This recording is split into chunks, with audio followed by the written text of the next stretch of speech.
Gentlemen,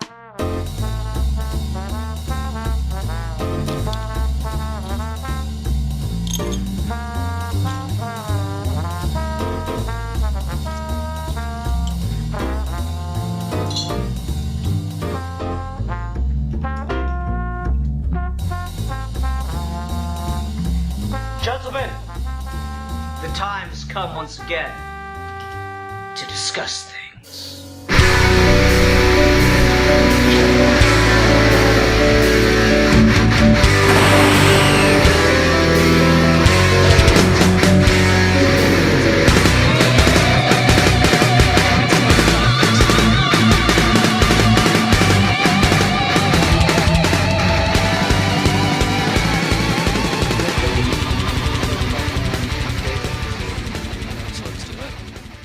Hi everyone, welcome to another episode of Geeky Gentlemen. I am Sid Part 2. Joining me today is... Steve Baxi.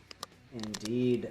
Today we're discussing kind of a random-ass topic. I don't know if we'll get a full hour out of this one. We started about 11 minutes into my recording here, so don't worry, stay after the credits so you can hear Steve talk about his controversial right-wing opinions. Hey. But anyway, so today we're talking about ninjas. And this isn't like a movie, or this isn't tied to like one specific thing. We're just talking about like the idea of a ninja. Because it's both actually a historical thing, and it's like this big media thing, and it's just kind of, they're kind of just fucking everywhere when you really get down to it. What made me think about this topic, you might ask?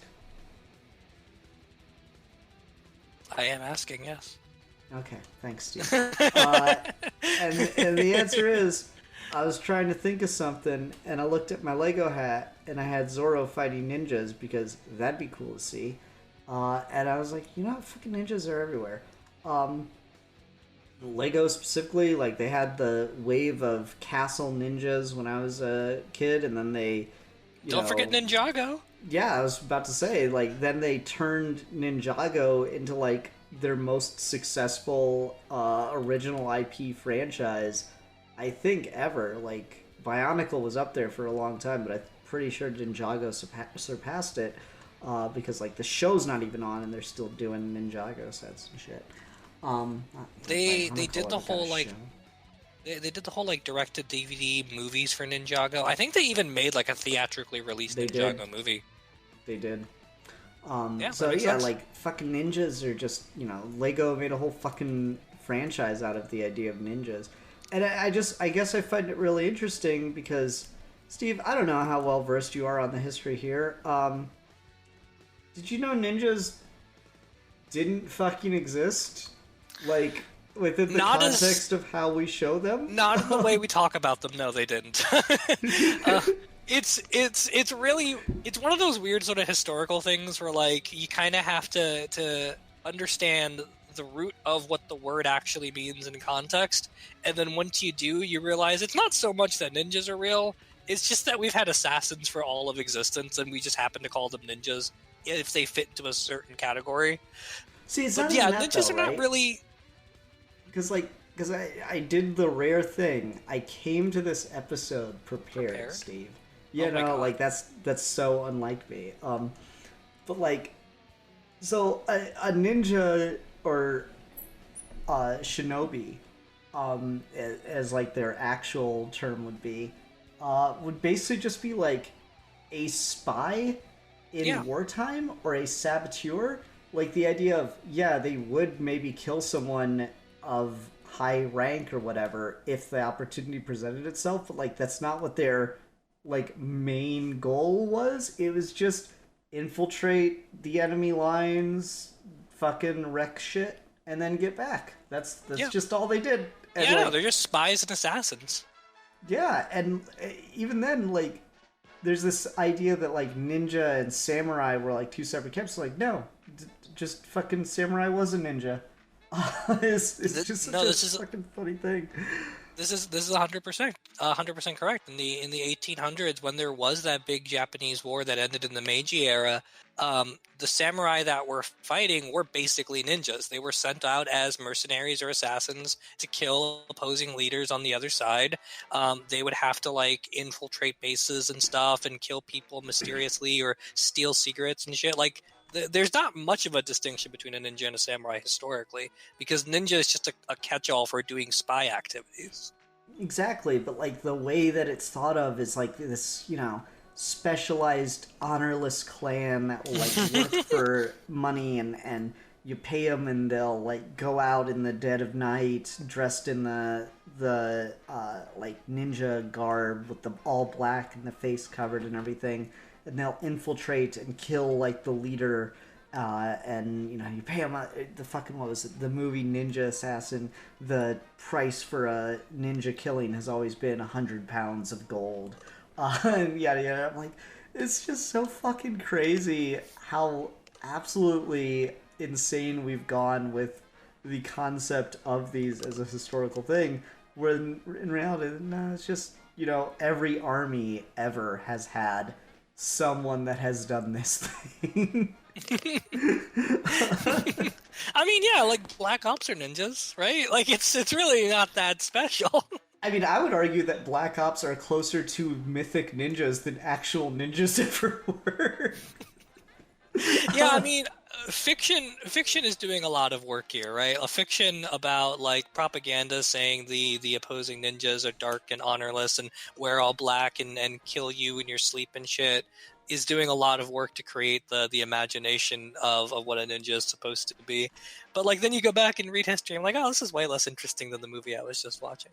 Yeah, no, for sure. Like, there's that, and then there's like these fucking like martial arts dojos that have popped up that like teach you the ninja way of fighting, like ancient ninja techniques that like, it's just fucking, modified actual martial arts to give it more of a ninja-y aesthetic. In the 70s, when Bruce Lee had kind of been like at the height of his power, and then right up until he died as a cultural icon, in America there was this upspring of McDojos, is what a lot of people call them, where they're just kind of like these franchised martial arts places that profess to teach you ancient martial arts, but really it's just kind of like amalgams of a bunch of random stuff that has no functional use in any actual fight.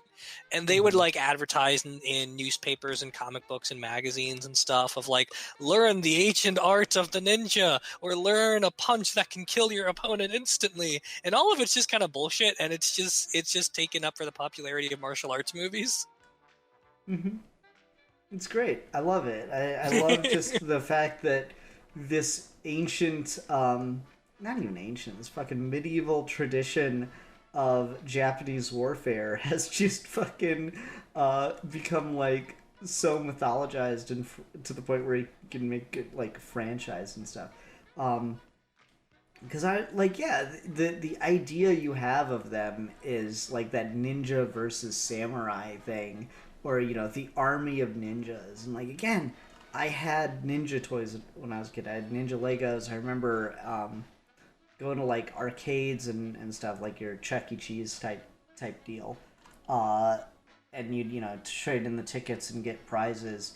I remember getting like these little fucking rubber ninja toys. Did you ever have one of those? You know what I'm talking about? Not off the top of my head. Not unless you have like a picture. I'll see if I can flick one up. Like, I remember having those when I was a kid, and like part of me thinks, maybe it was just kind of like a 90s thing. And I was like, no, Ninjago, and Leah's got a fucking book where the main character is pretending to be a ninja the whole time. I've read it to her 3 times. Like, it's just this, it's become a whole thing unto itself, which is really fascinating to me. Yeah, it's fun too, because like the idea of a ninja is just so versatile. Kind of do anything with it. Like, you can come up with a bunch of deep lore about a ninja clan. You can have like these one-off shinobi that are breaking the rules or some shit. You can do all this mystical stuff with ninjutsu, kind of like Naruto does. There's a lot of open-endedness to it. Now, to be fair though, as much as ninjas are cool in the abstract, there have been very few times I have read or watched something where ninjas showing up has made it better. No, Steve, please talk more about Daredevil. Yeah, I was gonna say the quintessential example of this is that Daredevil is my favorite Marvel character and one of my favorite fictional characters of all time. I fucking love Daredevil, but there is a tradition in Daredevil of every time the Hand shows up, the book starts to fucking suck. There's never been a situation where I've read a story with the Hand that has been in any way, shape, or form good or entertaining. It doesn't even matter if it's in the good runs. It's always when the Hand shows up that everything gets boring as shit. Mm-hmm. Yeah. I don't know why that is. Did you see the pic of the ninja toys? Oh, I did have these. You can buy these from like gumball machines. Yeah, you give them like gumball machines. I'd always get them in like arcades and stuff. I was really pissed because I lost my black one. They were really tiny, and when I was a kid, I had a lot of like Gundams and Megazords and stuff. So I used to like open up the cockpit and put my ninja inside it, so it's like it's piloting the Megazord. That is the most ninja of tactics, is to pilot. Yeah, of course it is.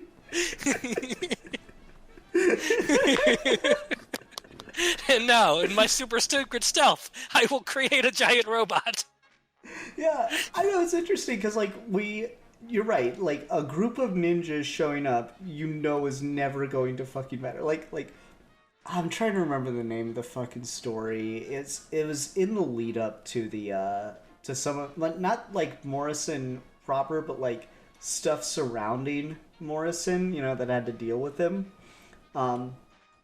And I just remember this fucking like thing for, I think it was a Nightwing tie-in or something, and like maybe Battle for the Cowl, where like the League of Assassins is swarming the Batcave, and oh yeah, Nightwing shows up to start helping because Tim's like fighting them all on his own, and Nightwing just remarks, "They sent the entire League of Assassins just to deal with Tim Drake," and I'm like, that is the dumbest fucking thing ever. At that point, they are all absolutely fucking useless then, because they're supposed to like be the most highly trained ninjas in the world that know every form of martial arts. They can't fucking handle Tim fucking Drake of all people. The League of Assassins. So to be fair, Tim Drake was trained by Lady Shiva. But no, anyway, the League of Assassins in particular are some of the dumbest ninjas in all of fiction, and I will never not stand by that, because I have almost never read a story where anyone in the League of Assassins is any way competent, with the exception of Raz or Talia. It's only ever them. Here's a question for you. Has anyone in the League of Assassins actually managed to kill somebody? Not unless it's off-panel and just implied. He might just read a story and be like, oh, the League of Assassins murdered this person. We can't show you that right now because they're just a bunch of fucking useless morons when Batman shows up. But promise, we trust us. He did kill somebody. No, the League of Assassins fucking sucks. The League of Assassins is this weird holdover because when Dennis O'Neil and Neil Adams were on Batman, they created Ra's al Ghul and everything. Neil Adams talks about how he did actually base a lot of the evolution of Batman fighting on watching martial arts movies, and Bruce Lee in particular. And so like you go from the old style of really big haymakers, Jack Kirby style, to something that's a little bit more intricate. And so like having the League of Assassins was a good way to show a fight scene in a comic where Batman is like doing like actual martial arts and is kind of acrobatic and shit like that. But more often than not, what that amounted to was like Batman having a sword fight with Ra's al Ghul, and then everyone else just gets knocked out in a punch. Yep. And I mean, like, it's the thing of you always put like the ninja training for the martial arts non-powered characters, right? It's like, oh, they've trained in every style, including like ninjutsu and yada yada. And it's just which is also just a stupid thing to say. Yeah, not an actual martial art. But that you don't know that, right? Like, you're just a stupid kid. Like, how old were you before you knew that? How many Batman comics had you read before you learned this information? Probably until I was in college, to be honest with you. See, there you go. So it fucking works. So don't fucking knock it. It was probably like 20 fucking years before I was like, oh yeah, this is kind of dumb. Yeah, no, exactly. So it's fine. You were already hooked by that point. They fucking. Well, yeah, exactly. I saw Ninja Assassin in theaters. Damn it. I do not regret seeing Ninja Assassin in theaters. That movie fucking slaps. It's so good. It's so good. The fact that people say, "Oh, the Wachowskis really dropped off after the Matrix," I'm like, no, after the Matrix is when they got good. I swear to God, Ninja we Assassin, need to... Speed Racer, best movies on their fucking filmography. I don't give a fuck, man. To this, sorry, we'll continue your point, but to this day, Speed Racer is the best adaptation of a cartoon into live action ever. Yes, agree. Hard agree. Like, there's not even anything that comes close. The fucking scene where John Goodman is fighting, I believe, the ninjas, and like he like whips his arms up, and they do like the little like fucking speed lines behind his arms. So cool. Anyway, no, but like the fact that you have all these characters like the non-powered street level hero or whatever, your Daredevil, Batman, yada yada. They're all like trained by ninjas and know like ninja techniques. And I was fucking I've been doing a tournament bracket on my hat by request at work. So I've been doing verse matches, and I had Zorro up there, and people were like, what the fuck has Zorro done? I'm like, he trained a horse to be a ninja. And I'm like, what? And I'm like, you remember, you know, like that iconic like Batman moment of like someone's talking and then Batman just shows up out of nowhere, or something's about to happen, and then like from the shadows, Batman just appears. And they're like, yeah. So I was watching a Zorro show, and in the middle of town, the evil, corrupt politician is about to like whip a man for some petty crime or whatever, and Zorro just grabs the whip out of his hand with his own whip. And in the middle of town, in broad daylight, riding on his horse. Zorro trained a horse to be a ninja. Batman can't do that.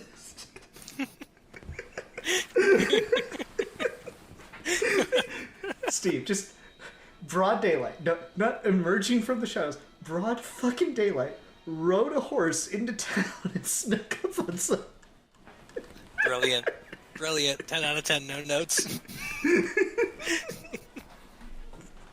It's so cool. I fucking love it. And I think that's like the fundamental thing here, is because this is it's just like that little bit of seed of it was actually like this. I think you get like a similar thing with your knights and like your Spartan warriors a la 300. You're hitting on similar things, but I think ninja is certainly the most marketable of these things, because it's like 300, the Spartans, is rooted in a very specific thing. Knights are a little more broad, but again, there's like this code of chivalry. There's actual historical stories of knights. There's the actual degradation of feudalism as a societal standard, which kind of muddies it up. But then you have like ninjas, and ninjas, because they have next to no historical basis and are almost like perfectly fantasy creatures. Like, is there any significant difference between a ninja and, I don't know, fucking orcs and dragons and shit? Are they arguably just as fantastical as your like typical high fantasy elements? Well, that's the kind of brilliant thing about it, right? Like, in the same vein as like cartoons will be able to do unlimited amounts of violence on something if they're fighting a robot, a ninja kind of operates the same way, where like in a kid's cartoon you can't necessarily like call this person an assassin, but you can call them a ninja, and you can make them dress in all black and throw a shuriken and have a katana, and suddenly all of the cool things you want to do in an assassin that you can't get away with on a cartoon or market to a wide audience, you can just kind of fold into a ninja, and the reason you don't see anything on screen is because they're stealthy. Like, it's a perfect marketing thing. It is, really. It's fucking brilliant. And I don't know, I unabashedly love it. Like, there's part of me that's like, is this, cultural appropriation? But at the same time, fucking Japan went super hard on ninjas when they really took off in like the late 60s, early 70s. Japan fucking went off on it. There's, you talked about the Mick dojos popping up over here. Fucking Japan did more, I would argue, to market the idea of ninja in order to like boost tourism and shit. Even within the country, not even with outsiders coming to Japan. That I think it's just inarguably, it is just a cool, fantastical, like, again, mythic thing. I think a ninja and a knight in armor are, like, literally the exact same thing, but I think the ninja might arguably be more fantastical, which is kind of funny. Yeah, the ninja cultural appropriation thing is interesting, because I don't think it's necessarily ever a case of cultural appropriation, per se. I think the problem you run into is ninjas are always coded Asian and are used to do really aggressive Asian stereotypes, and that's certainly its own problem. But the idea of the ninja itself, I don't think has like any sort of racist connotation to it. It's really just when you get to that point of like, this person's is a ninja and they're Asian, so let's do the whole 1940s bucktooth Japanese fangs with yellow skin and everything. Like when you get to the character side, it's bad. But just using it as a concept, as this thing from the West that's in a lot of old school Japanese propaganda paintings and stuff like that, I don't think is necessarily a bad thing. The Batman the Animated Series episodes, Night of the Ninja and Day of the Samurai, are two really bad episodes. Not because of the ninja guy being specifically bad per se. They're just really poorly written and they're not interesting to watch and they're animated really badly. So like you write a story for Batman to fight a ninja and the animation is so super stilted that they kind of just like flinch at each other the whole time and it's just not fun. There is maybe something to be said about the way that ninja character is voice acted that's a little bit racist, but just Batman versus Ninja is not bad on paper. Yeah, no, I don't have any problem with that. I think they work on that. You get better versions of that as the DCAU continues. Terry's villain, Kirare, I think is her name. Yeah, I really like her. Yeah, she's cool because she is a League of Assassins member, if I remember correctly. I don't think so. Is she? Pretty sure. Maybe I'm like mixing up stuff from the comics and her origin at the same time. I don't know. She wasn't in the show, but if she was in the comics later, then I would not know that. Yeah, I'm pretty sure she was, or at least involved with it. Fucking everyone gets involved with League of Assassins at some point. Fucking Superman's involved with the League of Assassins and is probably trained under Ra's al Ghul at this point. Fucking everybody's done it. In the Marvel universe, you get a symbiote. It's like an STD. In the DC universe, you train under Ra's al Ghul. It's just a thing that happens. It's a very like non-selective program. Okay, it's like taking the SAT. It's a great shorthand of like, how do you want your character to suddenly be very good at something? They trained under the League of Assassins. Okay, got it. Perfect. Yep. No questions. Yep, that's just how it is. Man, like fucking Talia and Rich, are you sure we should be accepting this guy? His name is Justice Fighter. I think he's gonna fight for justice. No, he will fight against justice. It's supposed to be ironic, you see. I don't know, Father. You think maybe you're just a little too fresh out the Lazarus pit? This is like the fifth guy that's gonna take all our lessons and then spread them amongst the hero. This one will be our ultimate weapon.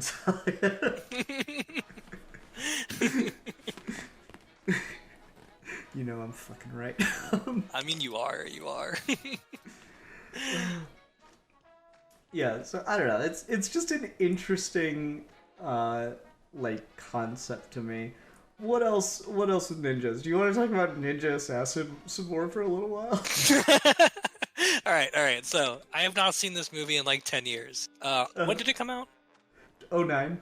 2009. Okay, so it's been more than 10 years. I have not seen this movie in a long time, but the movie is fucking sick as hell. And like, if you told someone right now in 2023 that a South Korean pop star was going to be in a movie where he is a ninja assassin dressed in black leather, produced by the Wachowskis and written by J. Michael Straczynski, they'd think you're insane. But no, it happened 12 years ago, and it was the greatest movie of all time that no one liked. They were wrong. They were wrong. They weren't ready for the vision. No, they weren't ready for fucking Rain to be a ninja assassin. Do you remember when Stephen Colbert used to have a feud with that dude? No. There was a whole thing on the Stephen Colbert show, or the Colbert Report back in the day, where like he would just like aggressively be upset about Rain, and like he would just shout angrily into the camera, "Rain!" That's funny. It's fucking hilarious. I fucking remember the genesis of Ninja Assassin was, oh, well, working on Speed Racer, the Wachowskis thought his martial arts were really good, so they decided they wanted to make a movie with him as the star and make it a martial arts movie. So they made Ninja Assassin, which is still of the greatest titles. War and Peace, A Tale of Two Cities, Ninja Assassin. You see, you thought he was one thing, but he is actually two. It's just, he's so fucking... Like, there's that one fight scene where he's got, like, the chick in her apartment or whatever. I don't give a fuck about the plot. And like, there's another ninja in the apartment already, and he's like, stay in the light. And then he, like, steps back into a corner, and you just see, like, his eyes are the only thing that's lit up, and then he blinks, and then he fucking, like, completely disappears, even though he's not wearing his ninja outfit. And then just, there's, like, fucking crashes and bangs, and, like, shurikens flying across the room, and then just, like, a fucking ninja just drops dead in the middle of the fucking room. It's got some of the coolest fucking action scenes ever, man. And it's so, like, edgy and dark, but in the funniest way possible. I love that movie. They understood the assignment, Steve. It really did. You didn't have to try hard, but they went hard. Yeah, I shouldn't... why the fuck did I do, like, historical research on ninjas? Why didn't I just rewatch Ninja Assassin for this? You should have just picked that as the review topic, man. We could have just been talking about Ninja Assassin this whole time. One day. I'll give it, like, a couple months, and then we'll come back and just do a full episode on Ninja Assassin. So Alfia is not here, but I feel like we should mention his one contribution to this, which is Naruto. I don't know shit about Naruto, and honestly, the fact that they are all ninjas but have magical powers has always bothered me enough to not want to watch it. No, it's ninjutsu. It's you use your energy to create things, and it's all based in techniques. It's like Dragon Ball with the Kamehameha. Like, it's all just ki. Yeah, but no. It's the same concept. It is, but like, I don't know, Dragon Ball hits different than Naruto has for me. I mean, no, that's fair. So Naruto was a very, very pivotal anime for a lot of people around my age. When it first premiered, it was a really big deal for a lot of people growing up. We got really excited watching Naruto, and then we realized that there was this whole other gateway of being able to watch Japanese subbed anime, and then reading the mangas, and then catching up with Naruto chapters on a weekly basis and talking about them. And so Naruto is like sort of a gateway series for a lot of people. It's got its issues in a lot of ways, and I do not love the series. I tuned out of it really hard towards the end, and then every time I've tried to go back to it, it just has not hit the same. It goes really hard in some places because it does actually have something to say about not only ninjas as an idea within the series, but the way that ninjas operate in the world that they've created, the politics of them, the different styles and the different clans and the different villages and stuff. And all of that political maneuvering stuff can be kind of interesting to watch here and there. They even have instead of like world wars, they have great ninja wars, which is really cool to say out loud, but is significantly less cool to watch. So Naruto is interesting. It's not something that, like, I would classify really as a series about ninjas in the same way that you would something like the League of Assassins, because at the end of the day, you're really just watching something like Dragon Ball. Like, you really are just watching a bunch of people with superpowers pretending like they're doing martial arts, but are really just, like, blowing shit up and relying on weird natural superiorities of birth that make them better than other people, and then espousing philosophy about it in the middle of fight scenes. So, like, it's not that deep, unfortunately. See, But I think that's the thing for me is like the fact that like you're right, it is doing a lot of the same beats as Dragon Ball, where like Dragon Ball is just, you know, they're such masters of ki, and I get it. But like with ninjas, I don't know. I guess I just want ninjas to be more grounded. I don't like the idea of ninjas doing like superhuman shit. Well, at least not to a point. You know, like it's that line because of course everything ninjas do is ridiculous. Like we were talking about with Ninja Assassin. But like, you know, again, that fight scene I was describing in Ninja Assassin, where like the one ninja drops dead. You know what else happens in that scene though?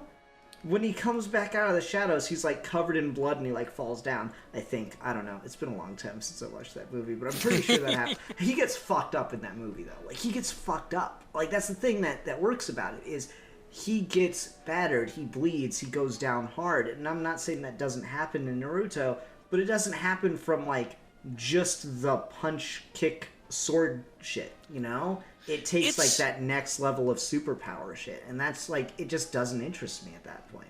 It's the same shit as like you give Predator superpowers, and I don't give a shit anymore. There are some instances in Naruto where they are a bit more grounded than that, but those moments are very, very early on before they kind of have a chance to establish the world and how chakra works and how different elemental chakra lets you do different elemental jutsu. But yeah, I mean, it does effectively just kind of become a superhero thing pretty quick, honestly, which is part of the problem with it. But the other big problem with Naruto, and this is going to be great because Alfie and Aaron are going to watch this and they're just going to be fuming because they both love Naruto. And I'm not saying I did not love Naruto when I was of a certain age, and it was very influential to me. But I have a hard time going back to it and thinking like it's anything but just kind of mediocre. But the big problem I have with Naruto is, as the series goes on, it starts to retcon a lot of the early stuff that was a little bit more grounded ninja-y to kind of fit with what the direction of the series has become. And in doing that, it like unwittingly shoots itself in the foot so hard that you just can't reconcile what you're watching anymore. This is not going to mean anything to you, but for the one person who listens to this show and watches Naruto, hi Aaron, hi Alfie. For the one person who watches the show and watches Naruto and is not on the show themselves. So Naruto's backstory is in the universe of Naruto, there are these ancient powerful creatures called the tailed beasts, and the tailed beasts go from 1 to 9. And so the village that Naruto takes place in was under attack by the nine-tailed beast, or the nine-tailed fox, and the leader of the village sealed the beast inside of his firstborn son. And doing that cost him his life and the life of his mom. And so the kid grows up an orphan, and everyone hates him because he's got this evil demon fox inside of him, so they don't trust him. And so he grows up entirely by himself, and he decides that he wants to grow up and be a great ninja and have the people of the village respect him. And the way that backstory works into the main series is that when he becomes a ninja and becomes part of a team and has a teacher, he's forced into this situation where he has friends for the first time. And he really, really cares about these friends. And it allows them to have this hyper melodramatic relationship that builds quickly because it comes from such extreme circumstances. So when one of those friends, Sasuke, goes away, he is clinging to the idea of bringing him back because it's the only friend he's really ever had. And so it makes sense that he's trying to go out of his way, even though Sasuke has given him nothing but bad reasons to not follow him. Cut to later in the series, and they start retconning shit. Like, the whole thing that his dad was the leader of the village happens much later. You don't know that going in. And it starts changing stuff that you've seen in flashbacks of him actually having friends as a kid. And that just completely destroys the message of the whole show. Of if he wasn't alone as a kid to begin with, then I don't understand why he was so motivated to do this to begin with. Because, like, if he didn't have an unhappy childhood, then where is any of this motivation coming from? It's a really, really weird choice, and it's not gonna mean anything to you. But that's the point in the series where I'm like, you literally just like jump the shark, and it's irreversible to go back to the point you were at before. Damn. I'm sorry. Yeah, it's unfortunate. Anyway. Yeah, I don't know. Naruto's just never done it for me. I've seen maybe one episode, and just everything I see from it, just nah. And everyone goes, "Oh, it's just as good as Dragon Ball. It's just like Dragon Ball." I'm like, is it though? I don't know. Dragon Ball just hit on a much more fundamental level for me than literally almost any other anime I've seen. Dragon Ball, but to be fair with Dragon Ball, with both of us, though, Dragon Ball probably hit us when we were a lot younger. And if you saw Naruto at the same age that Alfie and I have probably Naruto, then you probably would have liked it just as much, but you probably didn't see it until you were older. I mean, it started when I was in like middle school or something. I think maybe high school, but that's kind of pushing it. I'm pretty sure I started watching or reading Naruto around elementary school, leading into middle school. Okay, so like that's at that point, it was Dragon Ball. So yeah, so like if you had it when you were like that young and impressionable, it'd be one thing. It's sort of like when we talk about like Kevin Smith movies, where like if I just watched them when I was younger, I would love them. But every year I get older, I'm getting further away from the possibility of ever appreciating it. It's kind of like that. No, I think that's fair. I don't know. I just never. It never clicked for me, and again, I think that like the ninja thing, I just want to be grounded. I want to be on that level where like, objectively, yes, it is fucking impossible. Blah blah blah blah. But it's not like so impossible that it's to the point of becoming overly ridiculous. You know, it's that fine line. We've talked about it a little bit here and there. Just like there's that part of your brain, and I think this is a very like male thing. I'm sure there's some women that do this, but I think this is a profoundly male experience. There's that part of you that sees someone do something, and you think, I feel like I could do that. Like you're watching, very good example, like American Ninja Warrior, and you see someone do like this fundamentally like very, physically taxing thing, and you think, I could probably do that. Or when you're describing an impossibly deadly stunt done by Tom Cruise, and your friend's like, I could do that. No, I'm not saying I could do that. I'm just saying I don't think that Tom Cruise stunt is as hard as Tom Cruise made it out to be. Same principle. Yeah, but no, I'm saying, like, legit, though. I think that is a fundamentally male thing, and again, when you go beyond that, when you make it like too fantastical, I think you'll lose something. And I think ninjas work really well when it's, it's just this like idea of intense physical training kind of thing. And yeah, like anyone that sort of could line, become a ninja kind of line. That sort of line of like, it's all training, but it's training so hard to the point that you're reaching something that is physically impossible. And when you have that like that little middle ground of like just mysticism to it, it makes it really interesting to watch, or it's really engaging. I mean, this is sort of the problem. This is the inverse ninja law in a nutshell, right? Of like, one ninja who has trained his whole life to turn his body into a weapon is the most deadly person to ever exist. An army of ninjas are pathetic and can be defeated easily. Well, you see, it's because they don't train how to attack as a group. They all train to be the most deadly individual, but they don't train. That's why, in the fucking like kung fu movies, everyone makes sure. Oh yeah, they all come at them one at a time. Yeah, because that's the only thing they know how to do, Steve. They've all trained to be the most deadly weapon on their own, but they don't know how to work as a team. It's a real thing. It's a real thing where like just does not like automatically increase your stakes. Fucking Arrow did this, man. Arrow had a League of Assassins guy show up in season 3, I want to say, for the first time, and it was just one guy, and like he nearly fucking killed everyone, and they just barely scraped by being able to beat him. And then cut to the end of season 3, and they're just nuking League of Assassin dudes left and right. I mean, I do think it probably, like, there's maybe an argument with the idea of, like, your clan, like your Foot or League of Assassins kind of thing. Or the Of, like, hand, yeah. yeah, yeah. Where you, oh yeah, I said Foot. Ninja Same Turtle. thing. Um, there's maybe an argument in martial arts, like, lingo, or at least within more fantastical lingo, I suppose, which is if you've beaten one person who uses this style, and all of them have been trained exactly the same way to deal with all the same things, yeah, your first fight might be really hard. But then if they're all using the exact same techniques, the exact same approaches, then yeah, they're probably going to be easier to beat as time goes on, as you introduce more of them.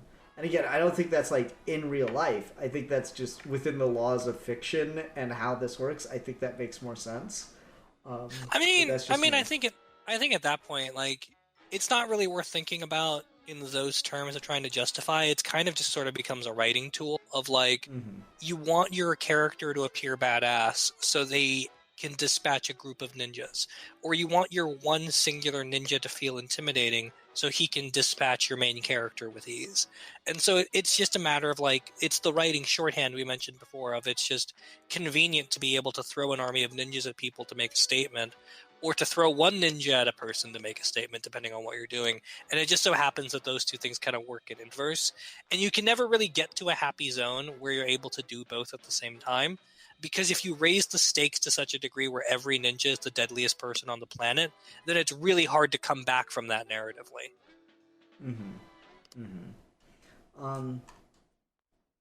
So I mentioned earlier it was like fucking dragons and orcs. But I was trying. But I think again the shining knight in shining armor is probably the most direct comparison to what the ninja exists as. And I'm just kind of sitting here trying to think of like, are there other like direct examples that are like basically 1-to-1? You can switch out Army of Ninjas for Army of X and it still works. And I think the other one that hit my head as I was trying to think of that was pirates. Hey. Ship full of pirates, 100% the exact same thing. Although the funny thing is that pirates are based more in reality than ninjas are. Yes, true. Absolutely. We don't actually exaggerate these guys very much. I mean, fucking, have you seen those pirates movies? It's agree to disagree. I don't think they were all that blonde and hot. Oh, and also there's the Johnny Depp franchise. This is true. Yeah, no, pirates are fun.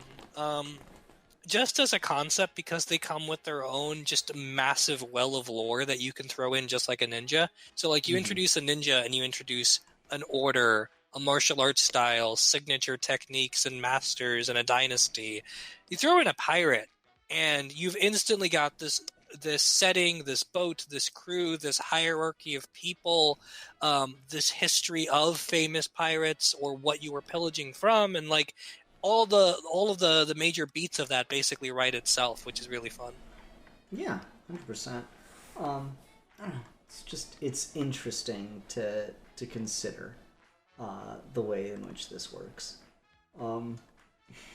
So, could you think of any others? Are there any other like broad strokes? These serve the same things, or is this just knights and pirates? Knights, pirates, ninjas. I think they're all kind of in the same mold. But I did want to talk a little bit about, while we're here, and maybe this is a good segue. But the ninja's arch rival, the ninja's natural predator, the samurai.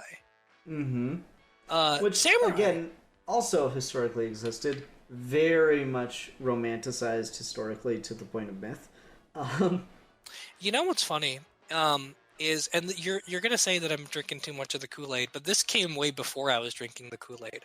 Tom Cruise's The Last Samurai is a lot better than people give it credit for, because in one it's reading, pretty good for a white savior movie. Well, but see, that's the thing about it, right? That's what's really interesting about it, is back when that movie came out, there was a lot of criticism of it being a white savior movie, about it westernizing the samurai and stuff like that. But historically, as time has gone on, and I remember I was watching this movie on TV one day. I'm like, why is this good? I thought everyone in my whole life told me this was bad. So I started doing some reading on it.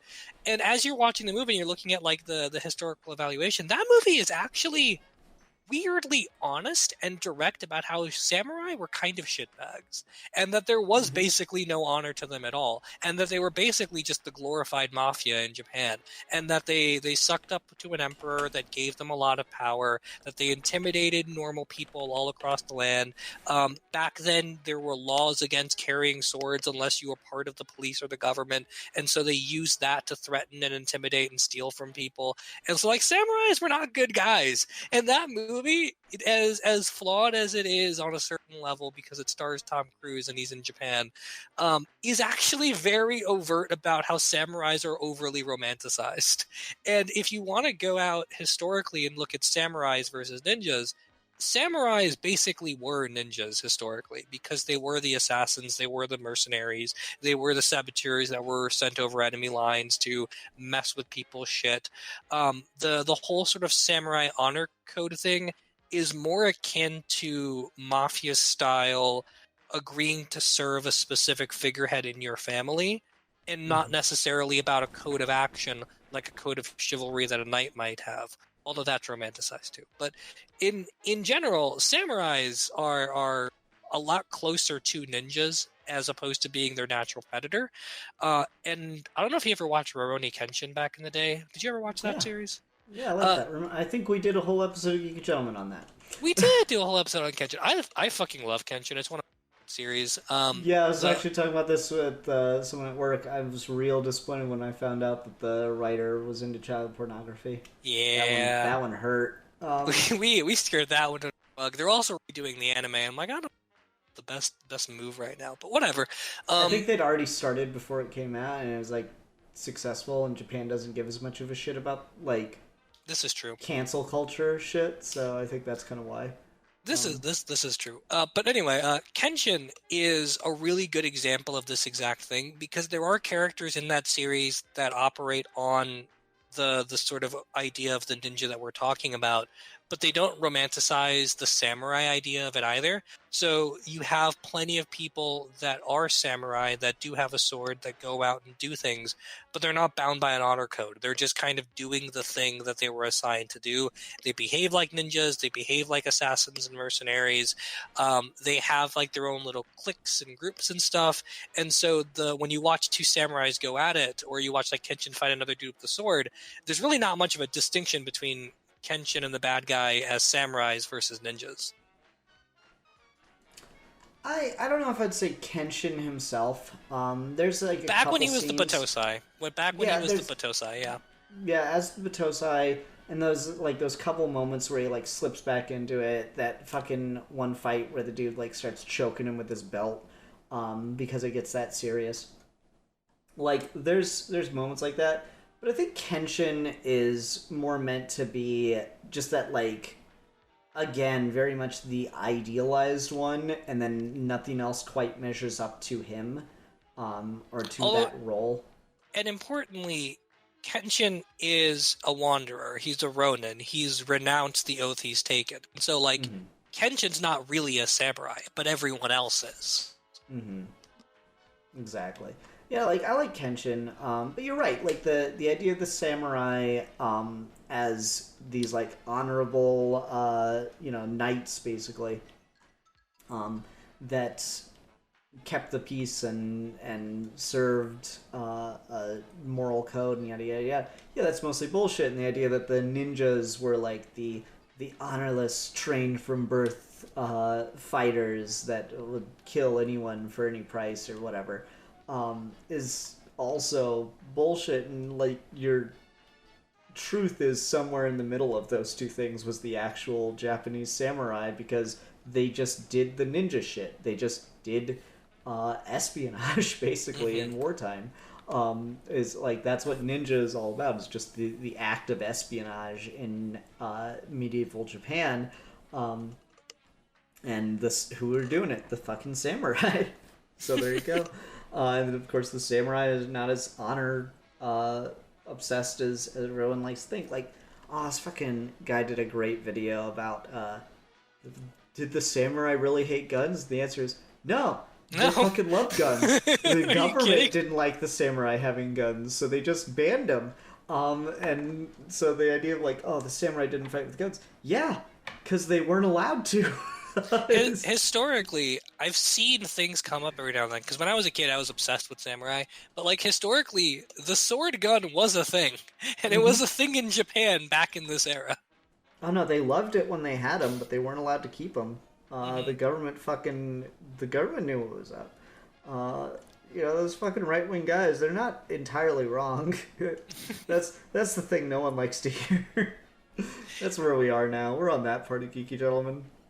Yeah, no one likes to think that when you talk about something, you actually have to have nuance and look at the history and look at it from all angles. Why do that when you can just, like, screen cap a thing and say it's bad? I don't know. These are thoughts I have. All right. Speaking of these are the last Tom 11 Cruise, minutes when we start talking about all the right-wing views we have. Yeah, speaking of Tom Cruise and right-wing views, remember when Tom Cruise played a Nazi and decided to sympathize him? Make him all sympathetic and shit? Remember What was that the fucking movie called? Valkyrie? Valkyrie. Yeah. About the Nazi decided he wanted to kill Hitler, but there was nothing like that whatsoever historically. No, it's so funny because like Tom Cruise plays him as like all heroic, like Hitler's leading Germany down a bad path. Like no. The real guy wanted to kill Hitler because he thought Hitler was doing a bad job of trying to take over the world. Like that's. I feel like that was the wrong guy to make a movie about Tom Cruise, but here we are. Man, I can't wait till Gen Z remembers that Valkyrie happened. That'll be interesting. Well, it's unfortunate, especially because it's directed by Bryan Singer and all the stuff that came out about him. So, like, you got Scientology Tom Cruise, you got sympathetic Nazi, and you got sexual misconduct allegation Bryan Singer, and that movie is not holding up in any discourse. It's very unfortunate. Fucking History Month this year is gonna get wild. We're talking about it. I don't give a fuck, man. Valkyrie is a weird movie. I don't know how we got to Valkyrie, but Valkyrie is a very, very strange movie. You were talking about Tom Cruise earlier because you gotta like fucking jerk off Tom Cruise. So I can't wait till November where you're gonna sit here and defend Valkyrie. It's gonna be great. I'm so excited for it. I mean, I didn't hate the movie when I saw it. I thought it was fine. It was very good, but like it wasn't the worst thing I'd ever seen. I don't know. I'm gonna go with the hot take stance here of maybe we shouldn't glorify Nazis. I mean, yes, this is the morally and politically correct stance, but I think that is a separate stance from reviewing the movie. No, I'm pretty sure that's an important fucking line to draw in the sand. Maybe this movie should not have existed to begin with. I think part of it is also just I've seen so many atrocious movies that like when I say a movie is bad, I feel like I'm talking on like a much lower to the ground level of unwatchable compared to something like that. Like yes, 100%. Idea of a movie trying to be sympathetic to the Nazis, not a good look. Very bad politics. But like is it a movie where a sequence of events happens and you can follow the sequence of events happens and there's a beginning, middle, and end? Because you would be shocked at how many movies don't have that. This is how Triumph of the Will keeps making all like the top film lists, is because of people like you, Steve. There's just a certain point where you're like, look, it might be CGI deep faking dead people just to cash in on cameos. Mm-hmm. But at least it's not ghosted. Okay. Alrighty. Yep. No, this is the last 11 minutes where we're really getting into the right-wing shit, isn't it? Alrighty. Well, I think that's gonna do it before Steve gets himself canceled with all, like, no people that fucking watch this show. Bring it on. I've transitioned to Blue Sky now. I have a different social media.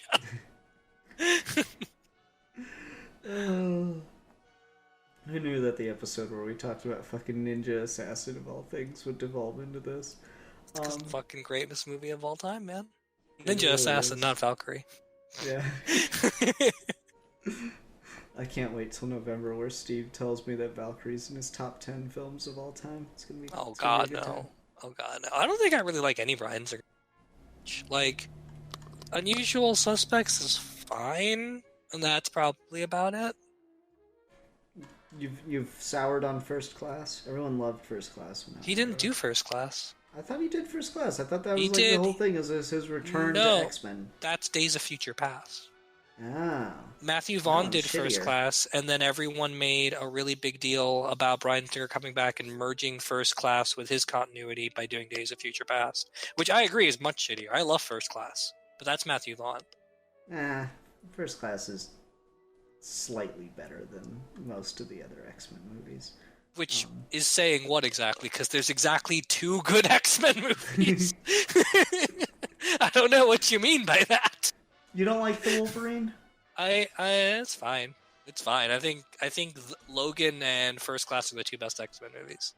See, I'm in the weird camp where, like, I think Logan's fine, but I actually like the Wolverine more. Oh, that's interesting. I don't think I've ever heard anyone say that. I don't know, like, Logan just didn't, like, it was, I'm kind of in you, where, I'm kind of with you on, like, it is a movie that does all these things. It has a plot you can follow. It is well shot. It looks good. The acting is fine. Fine to good even. Maybe even really good. But it just doesn't fucking hit for me. I like the Wolverine more. That's just where I am. I still think it's really funny that arguably Wolverine has an entire trilogy to himself, and they're all in different continuities. Oh, I know. It's the greatest thing ever. Every movie is a different canon. What's the best trilogy of all time? Is it Lord of the Rings? Is it the Dark Knight trilogy? No. It's Wolverine, where every movie is in a different continuity.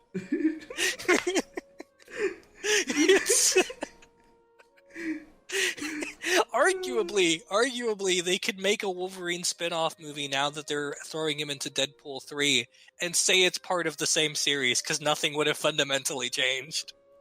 I mean, I so respect the fact that Deadpool brought Wolverine back. Just like, but Hugh Jackman was done playing the character in that continuity. This is the fucking, like, I can't wait for all the continuity jokes. I'm so excited.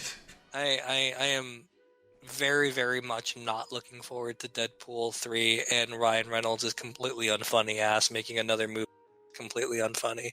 But I have very much soured on that man the last few years. Well, you're wrong. Deadpool's a good franchise. Anyway. All right. I think that's it. Steve, do you want to pick some? Do we want to just have Alfie pick something since he should be back next week? I'm gonna pick something that I think Alfie would want us to talk about, and I feel like it'd be fun to do anyway. And I kind of want to get your thoughts on it because you actually have a child. Probably not a child old enough to watch this, but just from the perspective of being a parent, knowing what kids watch. Let's talk about the first 2 episodes of My Adventures with Superman. Okay. I was going to do that with Alfie anyway. Oh, well, there you go. There we go. All right. Everyone, thank you so much for watching. Until next time, I'm the Philosopher. And I'm Superman.